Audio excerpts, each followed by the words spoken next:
বিকেল হলেই টেনশন চেপে যায়, কি খাবো কি খাওয়াবো বাচ্চাদেরকে, আর ভাল লাগে না। আসসালামু আলাইকুম বন্ধুরা, সবাই কেমন আছেন? আশা করি সবাই ভালো আছেন, ভালো থাকবেন। আল্লাহ পাক সবাইকে ভালো রাখুক এই দোয়াই করি। আর আজকে সব রেডিমেড নাস্তা নিয়ে নিলাম।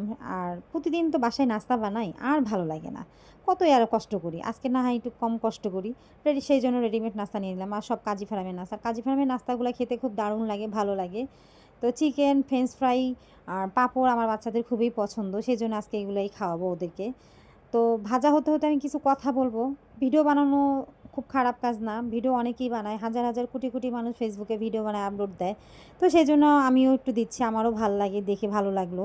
তো সময়টাও কেটে যায়, সময়টা ভালো যায়। তো যাই হোক, কিছু কিছু মানুষের মাথা ব্যথা উঠে গেছে আমার ভিডিও বানানো দেখে। আমি একটা কথাই বলবো, ভাই আমাকে নিয়ে এত মাথা ব্যথা করার দরকার নেই। আমাকে নিয়ে টেনশন করার জন্য আমার হাজব্যান্ড আছে। আর বেশি কিছু বলবো না। তো সবাই ভালো থাকবেন, সুস্থ থাকবেন, আমার জন্য সবাই দোয়া করবেন। সবার জন্য অনেক অনেক শুভকামনা রইল। আল্লাহ হাফেজ।